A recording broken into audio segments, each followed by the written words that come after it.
Olá a todos, sejam bem-vindos. Hoje é a reestreia de Política, Direito e Economia na Real, programa criado e desenvolvido pelo grande jornalista José Márcio Mendonça, por mim e pelo produtor Alberto Morelli há mais de 8 anos.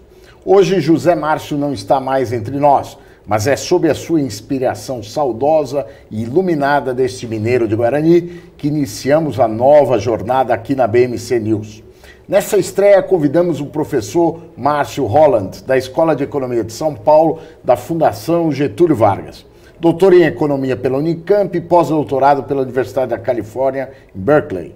Foi secretário de Política Econômica e atualmente estuda programas de consolidação fiscal após a crise de 2008 e políticas monetárias não convencionais adotadas pelos bancos centrais das economias desenvolvidas. Olá, professor, é um prazer tê-lo aqui. Professor, o Brasil se resume ao teto ou ao não teto, à reforma tributária. Essa semana mesmo vimos 50 bilhões de reais passarem pelo mercado cambial para fins de uma sucessão familiar. É isso que o Brasil se resume ou falta uma visão mais holística do nosso país? Bom, obrigado, Petros, pelo convite, por estar aqui com vocês na BMC News. De fato, nós temos um problema fiscal muito sério no Brasil. Então, se a gente for organizar os problemas brasileiros, né, eles não são poucos, né? E no que se refere ao fronte fiscal, nós estamos com um problema seríssimo no Brasil. O quadro fiscal mostra um déficit primário esse ano, né, indo para 12%, 13% do PIB. É difícil reverter no curto prazo. Isso está fazendo com que a dívida pública vá rumo a 100% do PIB.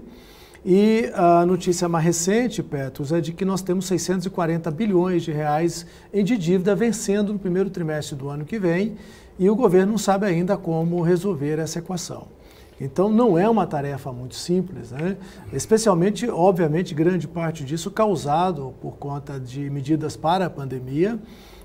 Só para ter uma ideia, o auxílio emergencial provocou aí uma despesa, está provocando esse ano uma despesa na ordem de 320 bilhões de reais e nós estamos com várias incógnitas por ano que vem. Muito a fazer, muito a resolver na questão fiscal para o ano que vem.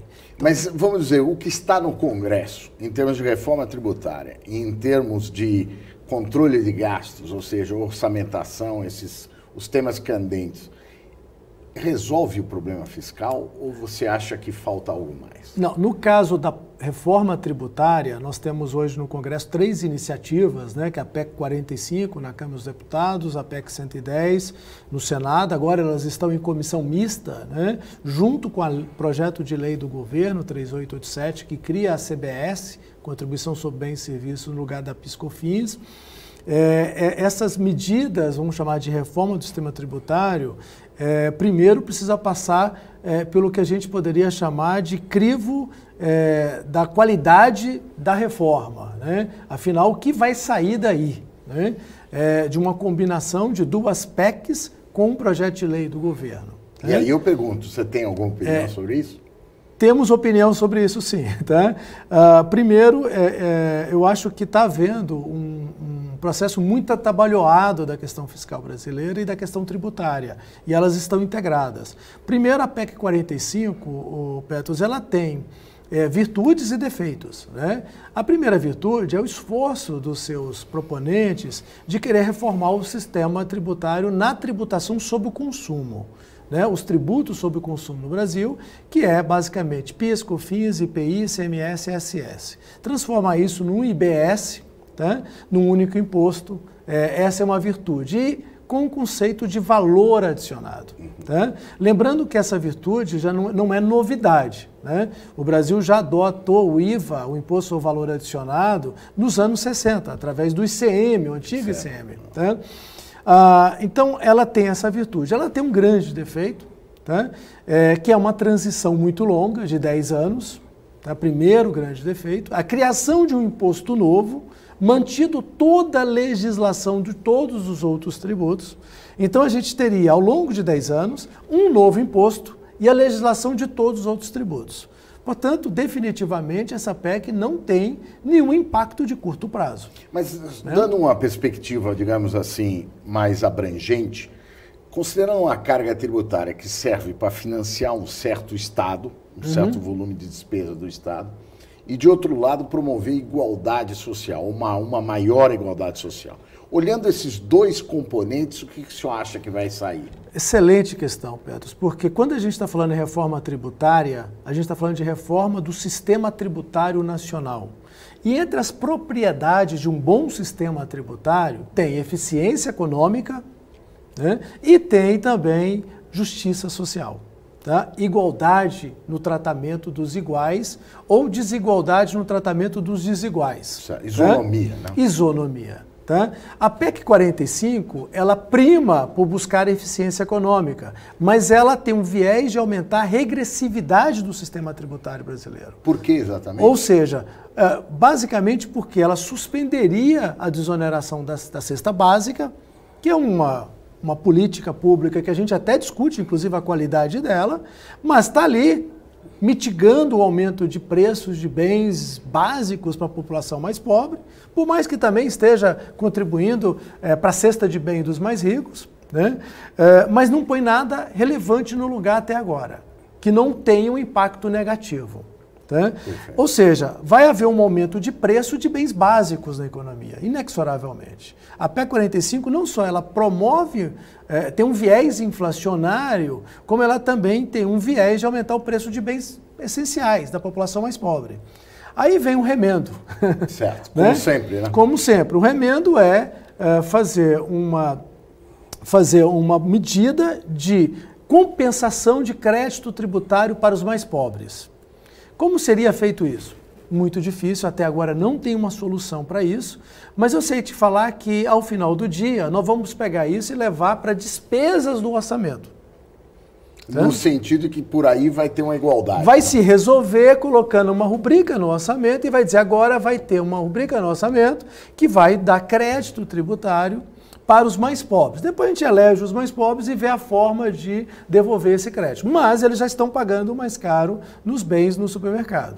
Tá? Segundo problema disso... Paga à vista e recebe a prazo, vamos dizer. Né? Exatamente. Segundo problema que tem disso, Petros, que nos incomoda muito, e essa integração entre a agenda de reforma tributária e a agenda fiscal em geral no Brasil está negligenciada, é que ela remete para o orçamento uma despesa que nós não sabemos o tamanho exato agora, não sabemos o tamanho exato ao longo do tempo. Nós conhecemos isso. Né? E o que acontece? Nós já temos um orçamento público muito engessado no Brasil. Investimento pequenininho. Hoje, 95% do orçamento brasileiro é de despesas obrigatórias. A gente está falando, só para dar uma ordem de grandeza aqui, de 1,5 trilhões de reais de orçamento, sendo que 1 trilhão de reais são duas despesas, outras tantas despesas bate 1,4 e sobra um pouquinho, 20, 30 bilhões de reais para investimento. Se você cria mais uma despesa no orçamento para compensar, obviamente você enrijece ainda mais esse orçamento. Também será uma despesa vinculada. Provavelmente. Agora, dentro dessa perspectiva, eu também gostaria de colocar a perspectiva da federação. Nós temos aí dois entes, estados e municípios, que se somam à União na questão, vamos dizer, orçamentária. A minha pergunta é, essa reforma tributária é viável do ponto de vista das pressões da federação, dos entes federativos, em relação ao que se negocia hoje no Congresso? Nós temos uma Constituição. Gostando ou não dela... Está em vigor, não? É a Constituição brasileira de 88. E ela é muito clara sobre o que se permite de emenda, né, à Constituição. Ela tem artigos muito claros nisso. Inclusive, ela tem um artigo muito interessante que ela fala, cuidado, qualquer reforma tendente a ofender o pacto federativo, tendente, não é nem que ofenda, que tente ofender o pacto federativo, é inconstitucional. A PEC 45 está sobre essa discussão. Por quê? Porque ela tenta colocar todos os tributos, estadual, municipal, num único tributo. Um guarda-chuva só. Um processo em que você não sabe bem como fica a autonomia dos estados, não é muito claro, e, obviamente, toda uma máquina jurídica brasileira já está de olho para iniciar um processo de contencioso e de debate judicial brasileiro sobre isso. Portanto, por aí teremos outro tipo de barreira. Temos um grande desafio. Agora, há uma saída, Petros, interessante que tem sido feita, que é a proposta de um IVA dual. Tá? Ou seja, o tributo da União continua com a União, pega o PIS/COFINS, remodela, porque o que é o problema do PIS/COFINS? É o tal do crédito financeiro versus crédito físico. Né? Então, dá crédito financeiro amplo, né? Por fora, tributo por fora, cria a CBS, tá? E a União fica com essa contribuição a partir de PIS/COFINS. Deixa os estados cuidarem, municípios, do seu ICMS e ISS. Tá? Então, seria um IVA de estados e municípios. Perfeito. Mas a equação não está resolvida ainda. Por quê? Porque o ISS é um tributo que está crescendo muito a arrecadação, por conta até do crescimento de serviços. E os municípios estão de olho nisso. Mas o Estado cresceu o olho, os estados cresceram o olho nisso porque também a arrecadação do ISS está crescendo. A União também. Então, não é uma equação tão simples quanto parece. Mas digamos o seguinte, a reforma de tributário, de todo modo, muito comentada pela mídia, assumiu um caráter, vamos dizer, libertário do que acontecerá depois com a economia brasileira. Feita essa reforma, as perspectivas melhorarão. A gente vê que existem muitas barreiras. É melhor ter ou não ter a reforma tributária na atual dificuldade que nós temos dentro do Congresso? Mais uma pergunta desafiadora e interessante, Petros, porque, infelizmente, essas discussões não estão sendo feitas no Brasil. Primeiro, nós temos um sistema tributário muito ruim, tem um diagnóstico para isso. Há uma convergência de diagnóstico. Complexidade tributária, problemas de obrigações acessórias excessivas, né? Insegurança jurídica sobre o que dá direito a crédito e não dá direito a crédito, uma relação extremamente conflituosa entre a administração fiscal e os contribuintes, e por aí vai. Né? Aí precisamos melhorar esse sistema tributário. Tá? Aí você vem com propostas que praticamente reformulam a Constituição e abre, obviamente, um precedente perigoso de insegurança jurídica no futura. País. Ou uma proposta de reforma que aumenta a carga tributária, especialmente de setores que estão passando por dificuldades por conta da pandemia, que é o setor de serviços, saúde, educação, telecomunicação, entre outros. Que você vai aumentar a carga tributária desses setores. Ou outros setores, como a agricultura, que na cadeia produtiva teria aumento na carga tributária. Para você ter uma ideia, hoje, caminhões, tratores, máquinas, equipamentos agrícolas têm IPI zero. Com essas reformas tributárias, volta a ter um tributo elevado. É óbvio que aumenta o custo do investimento na atividade agrícola. Quem se beneficia com isso, inclusive, tem força política para que, no futuro, conteste isso, né? Ou politicamente, ou até juridicamente. Agora, e a questão dos incentivos fiscais? Quer dizer, isso é parte vamos dizer, do lado financeiro, na figura do direito financeiro do Estado. Isso será repensado dentro do que se discute hoje em termos de reforma? Sem dúvida nenhuma, a reforma tributária, um dos benefícios de se fazer, além daqueles diagnósticos que eu coloquei, é também minimizar o volume de incentivos fiscais que o Brasil tem. Que é da ordem de? Depende. Isso é uma outra discussão cega no Brasil, porque nós acreditamos no demonstrativo de gasto tributário da Receita Federal, que lá fala em 300 bilhões de reais de renúncia fiscal. Só que todos nós que estudamos isso sabemos que essa conta é superestimada. Vou dar um exemplo muito simples para você, e é fácil de entender. Segundo a Receita Federal, a renúncia fiscal com o Simples Nacional é da ordem de 96 bilhões de reais. Eu te pergunto, se acabar com o programa Simples Nacional, o Tesouro põe 96 bilhões no caixa? não põe 96 bilhões no caixa. Grande parte dessas empresas vão para a informalidade, outras para um regime fiscal diferente, e aí nós vamos ter aí talvez uma renúncia de 20, 30, 40 bilhões de volta ao caixa, e não 96 bilhões. Mas, de fato, há vários benefícios fiscais no Brasil que não se justificam mais. Tá? Mas isso está sendo repensado? Sem dúvida nenhuma, quando você pensa uma proposta de reforma tributária, inclusive a própria PEC 45, que tem defeitos, tem essa virtude, tá? Tem a ideia de minimizar o volume, no caso da PEC 45, que acaba de vez com isso. É até arrasada para qualquer resíduo. Agora, a chance fiscal. política disso passar no Congresso é ainda duvidosa, não? É a grande incógnita neste momento. Houve uma suspensão do Brasil, vamos chamar assim, né? Até a eleição. Nós postergamos o debate nacional sobre tributação, como se nada estivesse acontecendo de problema no Brasil, como se tem um grave problema fiscal, um sistema tributário ruim, o Brasil precisando de forças para crescer, o que fazer com o auxílio emergencial a partir de janeiro, o que fazer com as empresas a partir de janeiro, conforme aquela medida provisória, aquela medida provisória que reduz jornada com redução de salário, a reforma administrativa que reduziria seria de grande importância nessa equação toda que a gente está falando. Vamos esperar. Afinal, o Brasil tem esse luxo de esperar, Petros, para depois das eleições. Esse é um ponto que dá um outro debate. Mas, voltando na questão da reforma tributária, há quem pense que talvez a melhor estratégia seja essa que, de um modo ou de outro, está acontecendo. Medidas parciais que resultarão numa melhoria continuada da tributação no Brasil. Será que essa seria melhor do que uma mudança tão abrangente quanto tenta o Congresso? Eu acho que uma reforma tributária, a partir de uma emenda constitucional que deixe o país pendente por 10 anos, é de um risco extraordinário. É algo assim, quase surreal na situação que a gente está vivendo. A gente não sabe como é que é amanhã, como é que é o ano que vem, como é que é daqui 2, 3 anos. E a gente está dizendo que vai ter uma transição com tudo permanecendo constante 10 anos. Sem dúvida nenhuma, temerário é o mínimo que eu diria.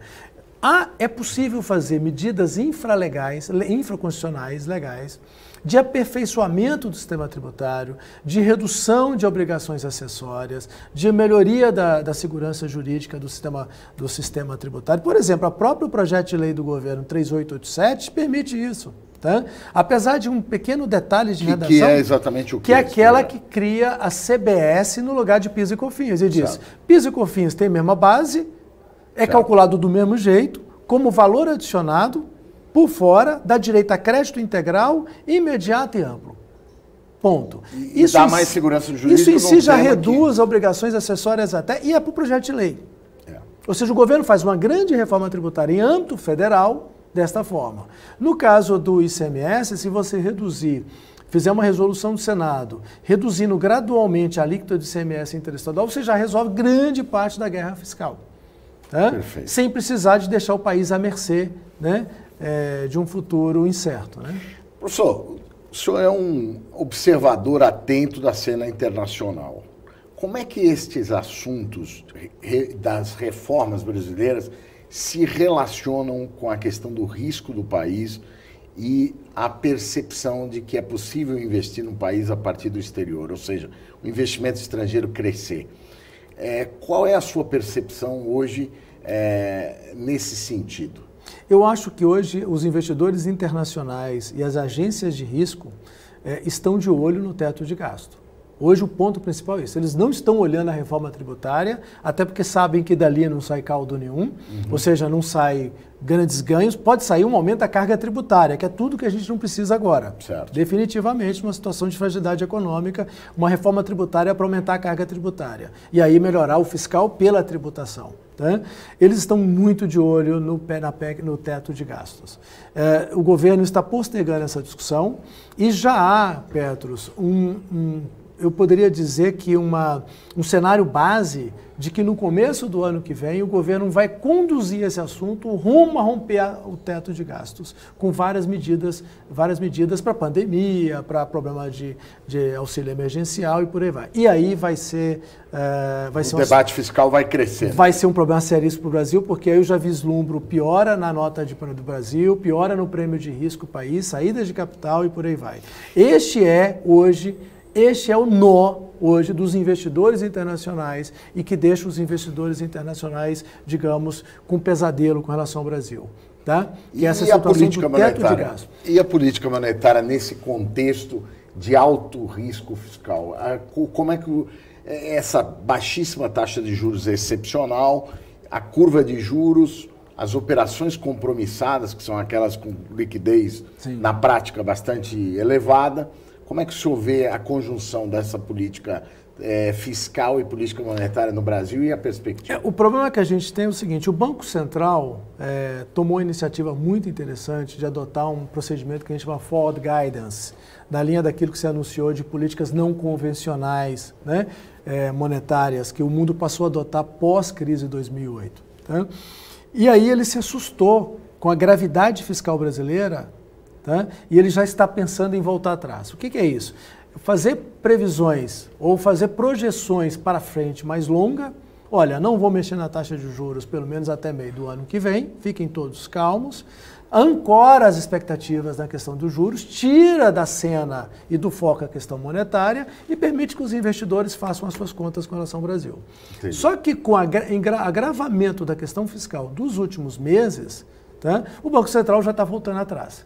Traduzindo, nós podemos agora está num jogo em que o Banco Central talvez tenha que antecipar esse processo, voltar a aumentar a taxa de juros, que hoje está em 2%, a taxa básica de juros. Para retornar a confiança. Porque pode ser a única arma que o Brasil possa ter o ano que vem para tentar segurar os capitais e evitar um excesso de desvalorização da nossa moeda. Tá bom. Vamos fazer um intervalo e na volta falaremos sobre economia e Amazônia.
De volta com Política, Direito e Economia na Real. Hoje com o professor Bárcio Holland.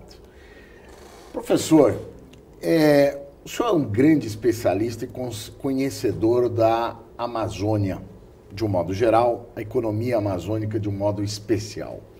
Hoje a Amazônia, o Pantanal, o meio ambiente muito comentado no Brasil e internacionalmente.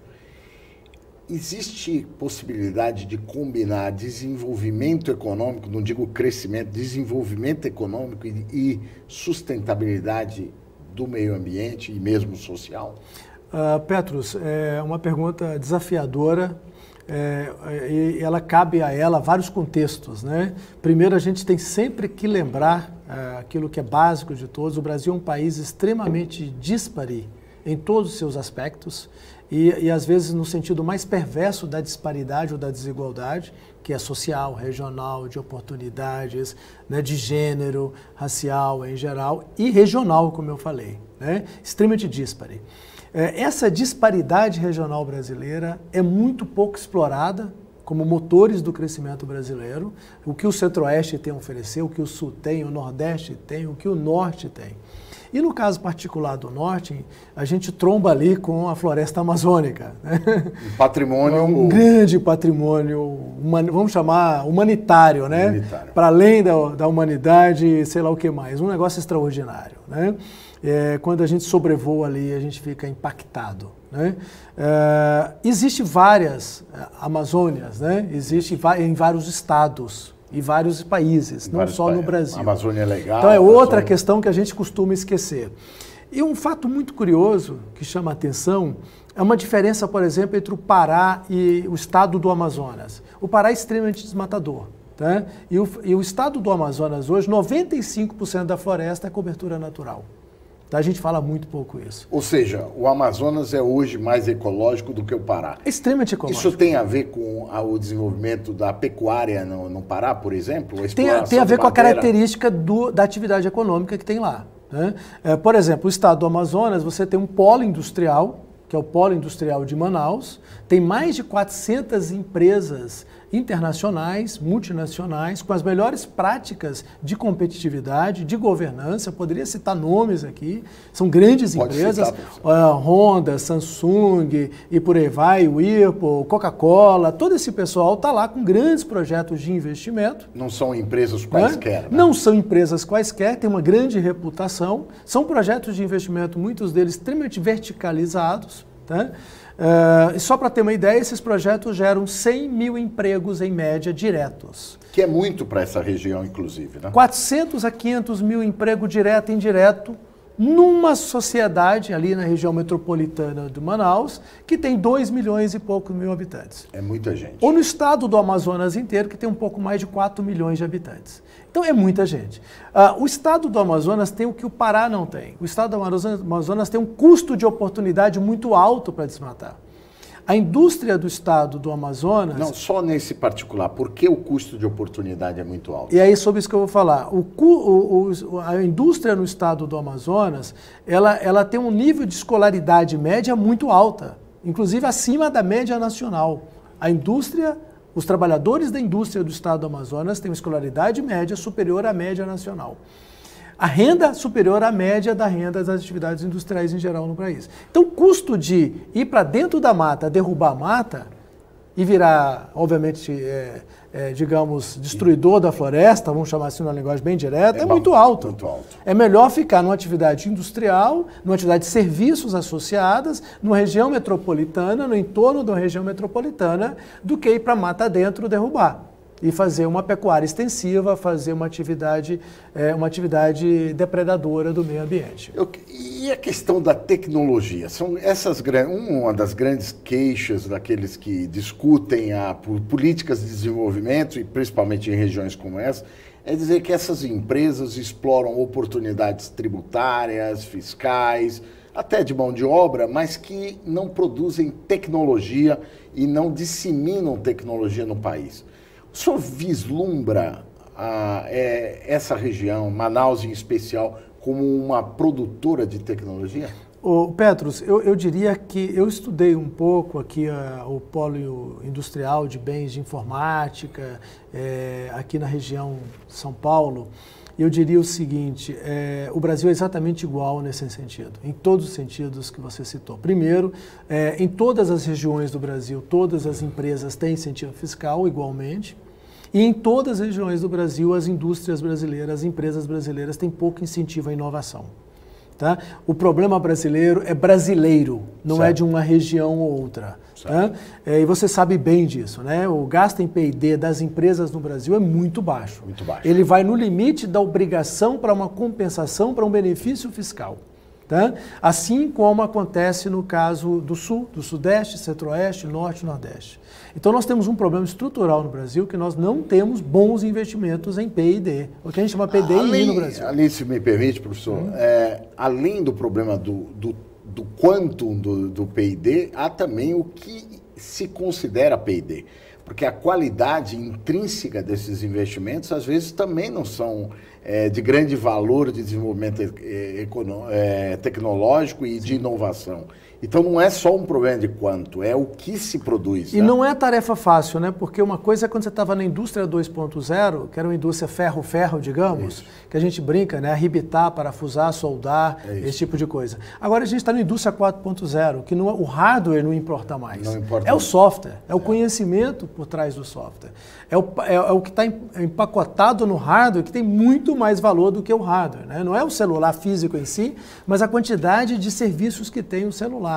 É isso que tem mais valor. E às vezes é o mini chip que está ali que altera rapidamente o processo de produção, de conhecimento, e o Brasil, obviamente, teria que ter uma capacidade de pesquisa, de inovação extraordinária que, infelizmente, não tem. E isso no contexto amazônico, eu insisto isso porque a saída sustentável para a Amazônia é, no meu ponto de vista, uma premissa para que as coisas deem certo. A própria imagem do país, a próprio risco que isso nos traz no cenário internacional, nos obriga a discutir a questão da Amazônia. E aí eu pergunto, a tecnologia não seria também um ingrediente essencial para o desenvolvimento da Amazônia? Aí, no caso, eu vou pedir emprestado um pouco aquele elemento nosso da economia famoso de vantagens naturais, explorar suas vantagens naturais. A gente está falando de uma região riquíssima na biodiversidade, que a gente chama sociobiodiversidade, que gera a chamada bioeconomia. Tá? E portanto, a gente está falando de um segmento de cosméticos, né? Uma grande marca internacional utiliza extrato de uma planta do Amazonas e é famosa no planeta e tem os perfumes mais caros do mundo. Não sei se vocês sabem disso. Não sabia. Tá? E sai de lá esse... Qual seria a marca? A marca é o Chanel. O famoso Chanel vem... da nossa Amazônia. Da nossa Amazônia, do pau rosa. Do extrato pau rosa, que em si já tem um cheiro extraordinário. É verdade. Tá? E várias castanhas, né? Eu tô imaginando aqui o fato de que você tem uma floresta que tem uma biodiversidade extraordinária, seja para pecuária, seja para piscicultura, seja para cosmético, né? Seja para fármacos e biofármacos, os biológicos, os produtos mais de última geração, né? Em geral, e a gente explora pouco isso. E isso é uma coisa que causa indignação. Ou seja, o que eu diria é que se você tiver que pensar uma agenda de pesquisa e desenvolvimento que envolva a floresta amazônica, a melhor delas talvez seja aproveitar esta vantagem natural, né, que está ali aflorando, que é a bioeconomia nos termos gerais, e com isso você consegue construir uma cadeia de fornecedores talvez locais. Até uma cadeia exclusiva no mundo, talvez. No mundo, muito provavelmente no mundo. Agora, como é que o noticiário e a realidade da destruição de parte da Amazônia, o próprio Pantanal, coisas que repercutem, impactam no investimento das empresas estrangeiras que estão localizadas na região? Hoje as grandes empresas internacionais têm uma reputação muito grande de marca, né, que é o goodwill, né? É isso, exatamente. E essa reputação de marca hoje envolve o chamado ISG, né, famoso hoje em dia, que é ambiente, social, governança. Né? Quando você associa uma marca a desmatamento, a derrubar árvores sem propósito algum, sem compensação ambiental, a gerar impactos sobre comunidades indígenas negativos e tudo, mas certamente que essa sua marca ela é comprometida não só perante os consumidores, mas perante os investidores que compram ações nas bolsas de valores mundo afora. Mas professor, há aquelas empresas que meramente por estarem localizados na Amazônia, elas gastam muito para informar que elas não são poluidoras, não são destruidoras da... Quer dizer, esse impacto do noticiário, vamos dizer, da sustentabilidade ou falta de sustentabilidade brasileira tem um impacto também sobre aquele que não polui, aquele que não destrói, não é? É porque nós temos uma informação que contamina a outra. O Brasil, de fato, tem aumentado o nível de desmatamento e de queimada indevida. Tem acontecido isso e tem falta de controle do próprio Estado brasileiro. Esse é um ponto. O outro, as indústrias no Brasil, não só no norte, tá? Não só no polo industrial de Manaus, as indústrias hoje no Brasil, elas são limpas? São limpas. Tem no caso lá de Manaus, que tem uma empresa, uma fábrica gigante, produz toneladas de unidades, mais uma vez evitando citar o nome, que ela retira a água suja do igarapé e devolve a água limpa para o igarapé. Tá? Ou seja, tem impacto ambiental limpo. Hoje as indústrias são limpas, né? Não tem aquela chaminé mais distribuídas. Então, hoje indústria não é mais aquela coisa 1.0, 2.0 da primeira, segunda revolução industrial. Né? São extremamente limpas, são conscientes e devolvem água limpa, reduzem impacto ambiental com compensações ambientais, tem políticas de diversidade. A gente está falando de um outro mundo. Então, isso está se contaminando com o desmatamento ao redor. É um problema de agenda, né? Agora, e o turismo, hein? Como é que o turismo se combina com esse negócio do desenvolvimento industrial, tecnológico, o desenvolvimento... A Amazônia é um objeto desejado, mas pouco conhecido também. Né? Nós temos um problema aí que não é só de lá, mas obviamente quanto mais distante do centro brasileiro, São Paulo, Brasília, o Rio de Janeiro, mais caro é a movimentação. Nós temos um problema no Brasil de infraestrutura e você sabe muito bem que a gente subinveste em infraestrutura. Isso é um ponto importante. A Amazônia é parte disso. A Amazônia é parte deste problema nacional. Lá se agrava mais ainda, porque para você movimentar de uma cidade para outra, às vezes você precisa ir Rio Negro ou Rio Amazônia, acima, abaixo, 2.000 quilômetros. Tá? Então não dá para ser assim. E o transporte aéreo é muito caro. Né? Imagina para você ir no Festival de Parintins, né? O trabalho que você tem, você está falando de turismo, o Festival de Parintins para mim é uma das manifestações culturais mais extraordinárias que eu já vi na minha vida, né? Bonito, né? Inclusive democrático. Né? Extraordinário. Popular, né? Popular, ele tem, são aquela ideia dos bois, né? O garantido e o outro lá que eu sempre esqueço, que a gente não pode falar o nome do outro, que você não... Mas brincadeira à parte, né? Caprichoso e garantido, né? Caprichoso e garantido. Lá você fala o nome do seu e fala o outro, né? O outro, exato. E que é extremamente democrático, né? Quando um faz manifestação e apresenta a plateia do outro, fica em silêncio, calada por horas e horas e vice-versa. E essa manifestação só existe porque existe essa atividade econômica.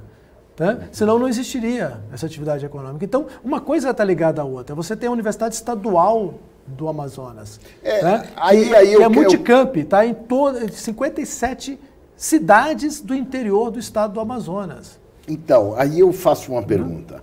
A academia também não é muito... O senhor, como é professor aqui na Fundação Getúlio Vargas, o senhor acha que a academia discute muito pouco a Amazônia?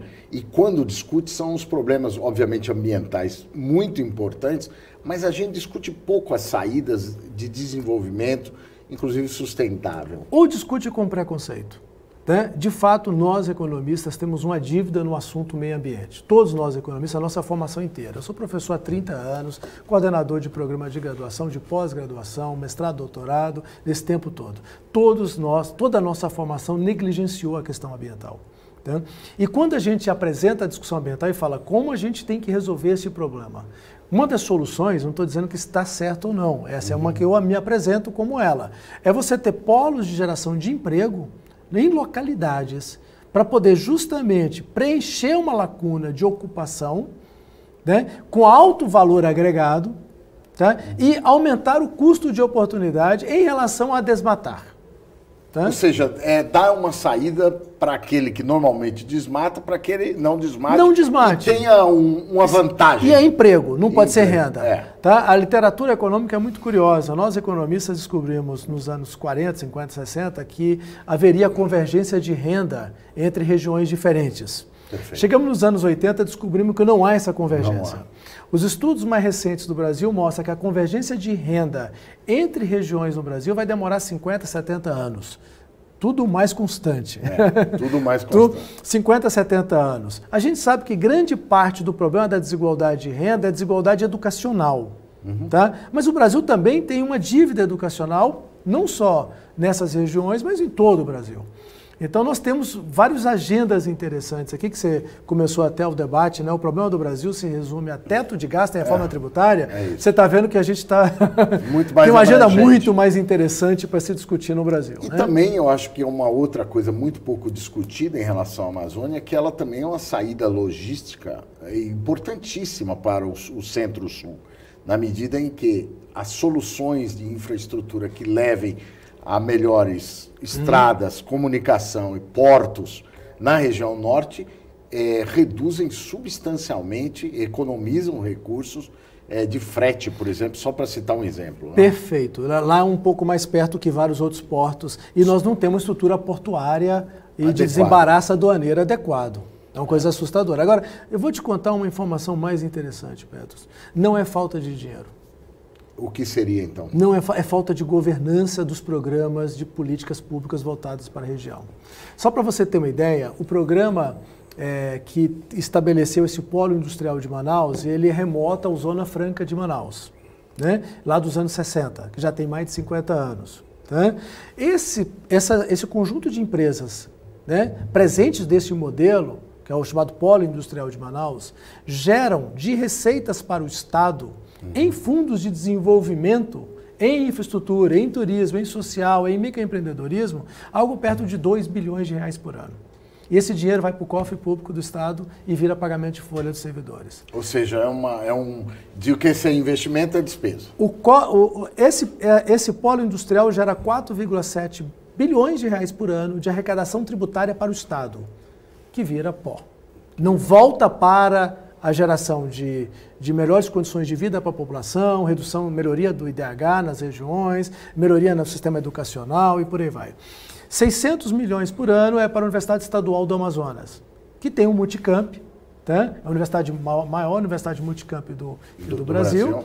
Tá? Ela está em praticamente todos os municípios, mas não tem aquele programa de incentivo à pesquisa voltada para desenvolver atividades locais ou aquele velho problema de não gerar conhecimento e pessoal qualificado para a indústria adequadamente. Tá? O governo federal extrai do estado do Amazonas 17 bilhões de reais de arrecadação tributária. O estado do Amazonas ele está entre os 5 maiores estados arrecadadores do Brasil. Per capita, certo? E é um estado pobre. Porque o IDH dos municípios é pobre, o índice de higiene é ruim. Tá? O índice de higiene é ruim. Essa pandemia mostrou muito isso, né? Traduzindo, tem dinheiro, mas falta uma governança, uma organização para que esse dinheiro volte para essas atividades econômicas que se persistam como atividades econômicas sustentáveis no tempo. E a articulação empresarial, social e política para que isso fique mais claro para a sociedade do Centro-Sul, vamos chamar assim? Como é que o senhor vê isso?